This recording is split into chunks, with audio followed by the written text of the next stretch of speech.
refers to his, she refers to herself as a creative problem solver. We refer to her as Mary Lou, the girl who knows what to do. Mary Lou has a passion for innovative solutions that certainly came into effect during her 10 years of being the owner of a successful senior care company, which we have had the opportunity to lean off of that. You don't know, we bought her company, Janelle Holloway and I. Especially in recent years, she's done this by continuing to provide compassionate care during the COVID pandemic. She offered, even with employment shortages, she grew the business during that time, being an advocate and has remained an advocate for seniors, leading to selling her company in early this year. 3 years ago, Mary Lou did found the monthly health and wellness speaker series, and after just selling the company at the beginning of the year, she is focusing on leveraging the series of health and wellness speakers content to provide media opportunities for local healthcare organizations as a resource for care. Additionally, in January 2022, Mary Lou became a certified fearless living coach, not leading coach. After practicing these concepts for over 20 years, she continues her coaching by adding more private clients, fearless book groups, which is predominantly spelled here, and retreats, all designed to help people understand their own personal barriers, what's holding them back, and how to empower themselves. Her wish for others is that they live a life they fully love. It's captured in a poem called A Splendid Torch by George Bernard Shaw. Shared just a brief excerpt of it. Life is no brief candle for me. It is a sort of a splendid torch, which I have got hold of for a moment, and I want it to make it burn as brightly as possible before handing it on to future generations. So, guys, please give it up for Mary Lou.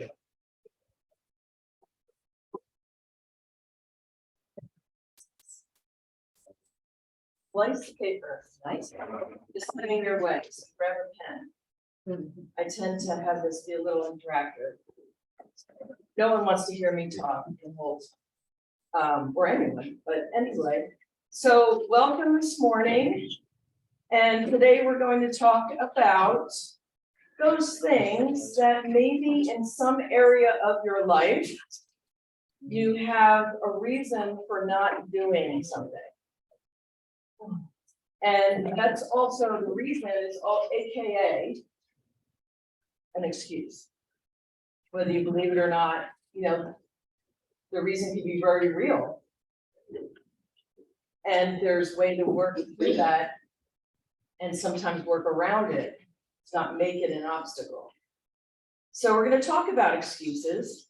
We're going to talk about priorities and accountability, all to better understand what's going on with ourselves.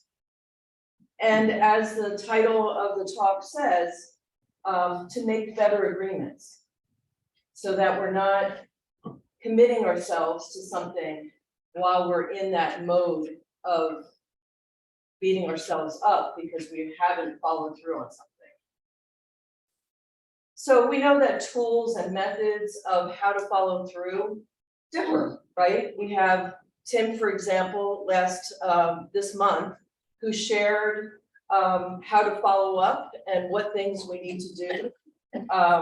Some people also have accountability buddies. They have people who they check in. Some are formal, like I know Joe's talked about being part of a group where they check in on each other and make sure they're making progress on what's important to them. And then still others use tools like spreadsheets, like Joe shared in the sponsor education, right? Where there's certain actions you can take and you follow up and use a spreadsheet to keep in contact with people in order to help you be accountable with the connections that you have, let's say with customers, so that they can be future customers again. But today we're not really going to talk about tools and methods as much as we're going to focus on supporting yourself and understanding what excuses or procrastination or what's the underlying, as the book says, fear. Now, fear is not, and if anybody's friends with me on Facebook, I just indoor skydiving while I was in New Jersey this past week. It's not about jumping off a building or out of a plane. Fear are those little things that keep us stuck, that keep us in the same mode and the go-to, and sometimes the repeat patterns. Have you ever said to yourself, you know, when I'm a parent or when I grow up, I'm not going to do that, right? Maybe it's your father, your mother, or aunt or uncle that you go, I don't like that, and I'm not gonna do that. And what happens, right? You end up doing it. And it's because it's familiar, okay? And there's a whole thing we can talk about staying in your comfort zone. It's your comfort zone, it's what you know. It's not necessarily comfortable because you're not getting the results you might want, but it's familiar. So that's how patterns repeat. And the thing you swore or how you swore you weren't gonna be, you look back and go, well, it's a little different. I tweaked it a bit, but pretty much I'm doing what my family or friend or whoever did myself. And that's a really great awareness. A lot of times our excuses come from the fact that we haven't surrendered. We haven't surrendered to that thing we think we're supposed to do, right? So we make a commitment, we say we're gonna do a certain thing, but then we procrastinate or somehow it always gets pushed to the back burner. And isn't that fodder, isn't that content for us to beat ourselves up? Because now we've made that commitment, we put everything in front of it, we use that as the reason or the excuse why we haven't followed through. And who here does best when they're beaten down? Either by someone or yourself, no one. So sometimes we have to look at what we made a commitment to, and maybe we're just not ready to do it. And when I say surrender, surrender to the fact that maybe it's just not the right time. All right, I'll use myself as an example. I'm working at launching 3 years worth of health and wellness content on a YouTube channel. And I'm working hard at it, and I had a goal of getting it done this month. Well, I had a couple of family things happening. Elderly 95-year-old parent, relative in Florida that wanted me there. A nephew who my brother passed away last year was graduating. I had choices to make. So could I beat myself up that I don't have it launched yet? Absolutely. But when it came down to it, these were conscious decisions that I made. And I'm not embarrassed about that. And I'm not going to beat myself over the fact that I chose to be with family. I chose to be in those different states. And that to me, because if you heard, you know, what I want my light to burn brightly. And it's not going to burn brightly whether I publish a YouTube channel 1 month earlier than not. But certainly I can make a rippling effect in my family by showing up for my nephew, who lost a grandfather and a dad all in 2 years while he was going to high school, right? So I'm the Aunt Lulu that came and was there for him, took him out, we went skydiving and, you know, whatever. So it's a conscious choice, and that's what I mean about being vulnerable, being raw about it. It's okay. You know, some people say, push through, get it done. There's a certain amount of that works. But if you're losing sleep over it and you're in a deficit because you're beating yourself up, you're not going to have the healthy mind and the stamina to reach that goal line, to reach that, have that touchdown. Sometimes we don't have the skills to do what we commit to. I found that with my YouTube channel. I thought, you know, I'm just gonna take the content and plop it there. There's a whole slew of technical knowledge that I could do it if I wanted to spend hour after hour teaching myself to be a graphic designer, but that is not my wheelhouse. That is not where my strength is. So I had to be vulnerable, say, this is not where I want to be spending my time. And I have to pay someone to do that. And when I'm paying somebody to do that, I also have to be more on their schedule than my own. So there's challenges with that as well. You can only push your agenda and your timeline so far. But if somebody, like I had a graphic person decide to take a 10-day vacation right in the middle of my project. So how much energy do I want to put towards that deadline when I don't have control? I had backups to my backups, but for whatever reason, they didn't follow through. So we, what we should do kind of is content to beat ourselves up and punish ourselves. So I want to hear from everybody, not everyone, but people who feel compelled to share. What is one word, or maybe a phrase, maybe I'd like to prefer a word. What word do you think describes your experience with the word accountability? Anybody want to share? Yeah, come on. Priorities. Okay. Anybody else? Responsible? Often, yes. A lot of people avoid it. That's very true. Here, My word is success. pardon? Success. Success. A lot of times I get a response when we dig deep with a client that it has to do with discipline. All right, when we start, uncovering the layers and the descriptions, often discipline comes up with accountability. That's what they equate it to.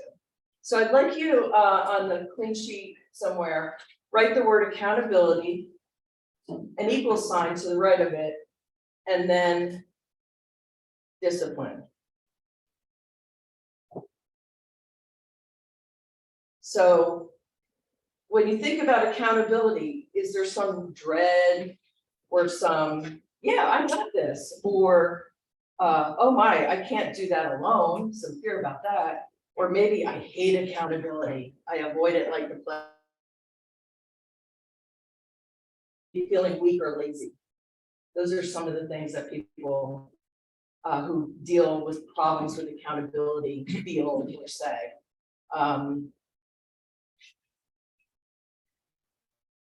So while it's important to have discipline, to be accountable, what I want you to do is actually make a shift in your thinking. And I want you to slash out the equal sign. And instead of the word discipline, I want you to write the word integrity. So when we boil it all down, right? Discipline and other things like that are actions.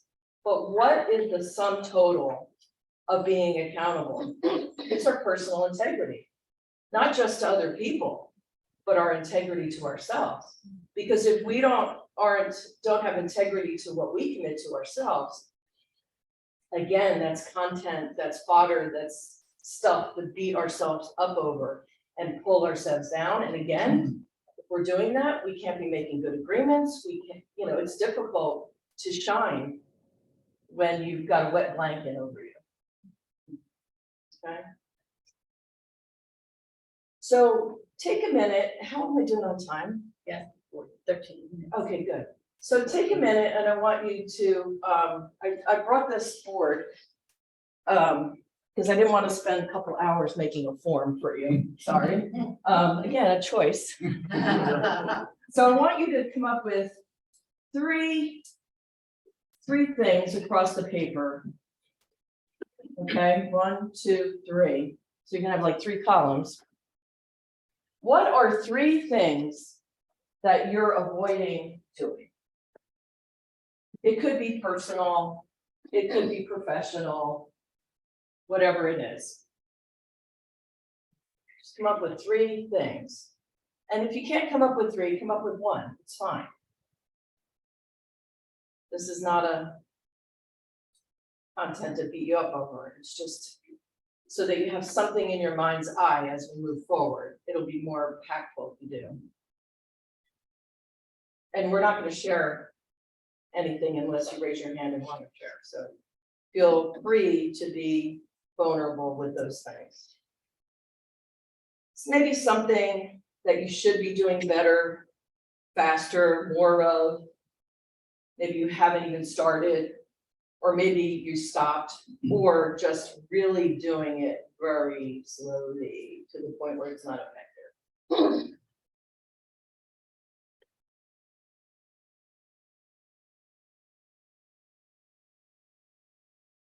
So just look up at me when you feel good, or put your pen down, or give me some kind of signal. Awesome. Put a pen down. Great. So below each of those things, I want you to write, what do you say to yourself?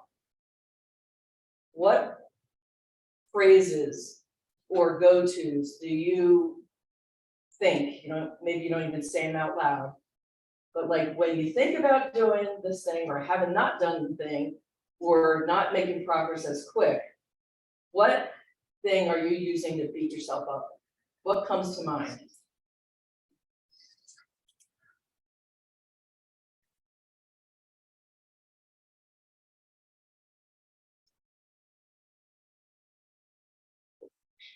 And it might be the same thing for all three.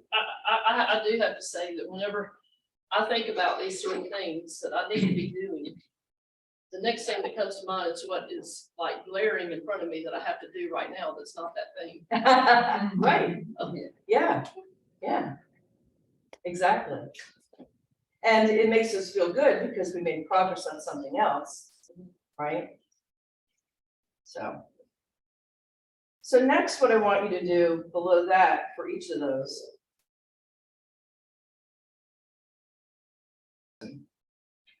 How would you describe that person that wasn't following through on one or three of these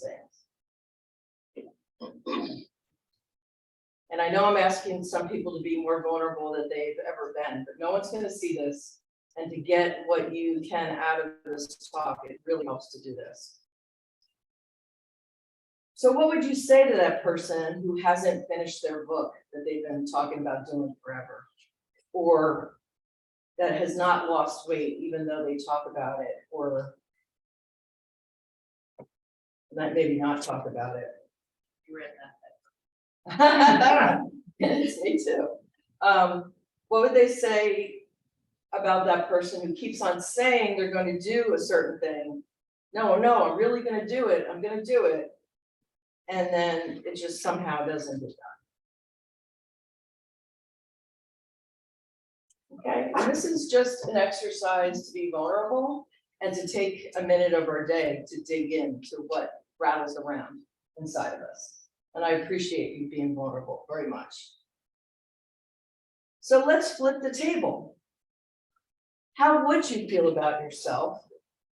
Or what would you say about yourself? And how would you describe yourself when that thing or things that you wrote down is completed? So imagine in your mind's eye, you've accomplished one or all three of those things. What would you write down? What would you say about yourself? And there is magic to writing things down. I just, just trust me, there is. That could be a whole, a whole discussion. But when you put thoughts in your mind to paper, it sinks in and you absorb it and you learn from it more. That's the quick answer. So if you lost those 30 pounds, or if you write that book, or you just decided to start dating again, right?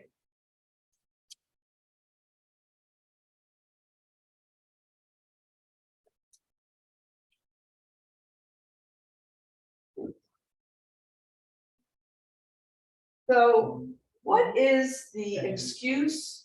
Now we're going to write down, what is the excuse or the reason? And I'm not trying to be condescending on that, because reasons are based in facts, right? Typically, that's what we think, they're facts. So just because there are facts to support the reason why you're not doing something, it's still an excuse. I just want to make that clear. Because there's either work you can do on the issue, you can pay somebody to do what you can't do, you can choose to postpone something instead of beating yourself up and using the excuse. Or you can choose to break what you said you were going to do. You decide it doesn't work for you. So that's why I'm supporting the idea. Those are examples. of why reasons, even though they're based in facts, are still excuses. We still can choose other options, and I just gave you a few, and there's others. Okay? So we really wanted to take the time to just delve into this, connect with the things that are keeping us stuck, possibly, or fodder for beating ourselves up. And understand that when we tackle these issues, whether it be choosing to move the goalpost, or this doesn't work for me, that's why it's not happening, or I don't have the skill sets like the graphic designer, is it worth my time making infographics for my YouTube channel that takes me half a day or a day? No. In my case, it wasn't. I mean, maybe someone would enjoy that, and that's what they do. So what our goal is to live a life, what I call in the flow. Okay, and in the flow means that we're kicking butt and taking names. Amen, yes. But all the while, because we can be kicking butt and taking names, but are you experiencing inner joy? Are you experiencing fulfillment? Are you getting the life that you love? As Tim mentioned in my bio, is that really how you're living your life? Or is your life about checking things off a list? We only have so much time here, right? And we want to be remembered for maybe what we accomplish. However, if we are not enjoying the journey and we're not in the flow, and the flow is different for everyone, then my opinion, you know, we're basically rejecting what God has made for us or what he wants us to experience. That's just my opinion. You don't have to have the same. You can use spirit, source, whatever. So I really want you to think about those things after you leave here and to think about them differently. I hope I gave you some different ways of thinking about those things so that you can come up with an answer, a vulnerable answer, and admitting that maybe this isn't something that should be on my list, right? I also want to invite you to, now as Tim mentioned, I've been studying fearless living for 20 years. And I always had on my list to become a coach and, you know, kids and business and all these other things. And finally in January, even though I hadn't sold the business yet, and I don't think at that point, because it was January 2021, I don't think I even had a solid buyer yet. I mean, I had interest, but I didn't have anything nailed down. So I made room in my life to make it happen. And what I've learned from Fearless Living, and it's, you know, through Rhonda Britton, is that there are fears or things that hold us back from seeing things differently. And these are, you know, fear is as smart as we are. So the more savvy we get, the more tricky, and you end up repeating the patterns anyway.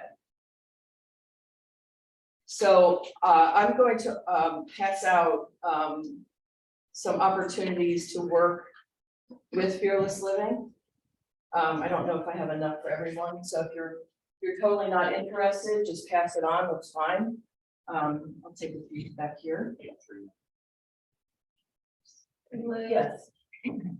Two things. One, say that I took your fearless living class a while ago. Yes. Ran across the book yesterday and started looking at it again. Yes. That was one of the best things I've invested in for myself. Thank you. Was to meet with you and the other group. Yes, It was wonderful and it really made a difference.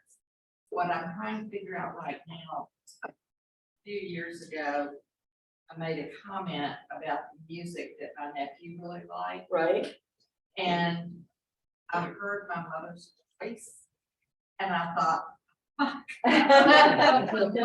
We can't help ourselves, we're human. if I could figure out a way to stop that. Yes, yeah, Yeah. absolutely. I mean, it was the same word that came out, now when the first was about the beach. Sure, yeah. It's because it's what's familiar to us, it wells up, it shows up. And that's, when we talk about comfort zone, that's exactly, you're describing your comfort zone. You see something, you dislike it, and what comes up is what you know. And that's how you reacted to it. And yet I disliked it when it was happening to me as a teenager. Right. That's a great awareness. Well, Mary Lou, I'll just have to say that you have always encouraged us to step out of our comfort zone. If we see what we want and we don't have it, we have to do something different to go get what we want. Yes. And when we have to do something different, it will get you out of your comfort zone. You do things that are a little scary and you might even wake up in the middle of the night in a sweat, but it's worth it. Okay. It's worth it. Yes. On your skydiving, just. And that door opened up and it came time, I suspect you did jump out. Well, it's not a door that you jump, it's actually a tunnel of wind. Oh. And you lean Oh, into the she didn't wind jump and out. shoot up in the You went air. up in the, Yeah, that's what indoor skydiving is. oh, I didn't use the word indoor. Yes, no, I was gonna say, I admire your bravery there. yeah, no, yeah, That's all another field. yeah, that's a real. Mary, you're a wonderful person. Thank you for sharing. Oh, thank you, that's. I think that when you described in the beginning, choosing mechanical business development over family decisions. Yes, Or whether it's in the flow, yeah, it reminds me of that, the line, to thine own self be true. yes, And I think, not in a selfish way, but always that should be a master strategy yeah, that helps you make those decisions, helps you actually execute the exercise we just went through. And something that I think is great for you to share with us. thank you. In Fearless Living, we have what we call a wheel of fear and a wheel of freedom.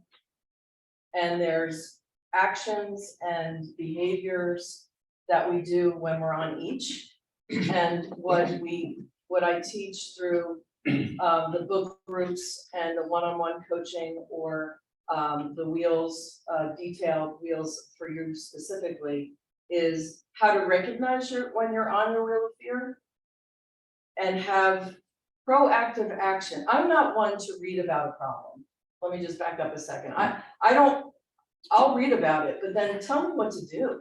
Give me some actionable item that I can do myself to help myself. It's great to understand something, but if you don't know what to actually either physically, mentally, or some way do to get yourself from one point to where you want to be, then to me, it's great information, but it doesn't actually change my life. Yeah.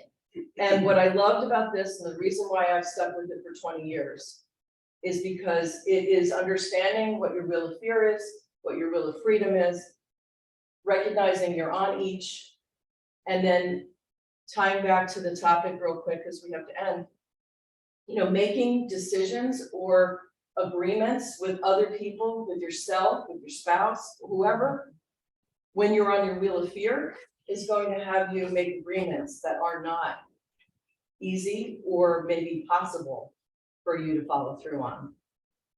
So it can really, really change your life.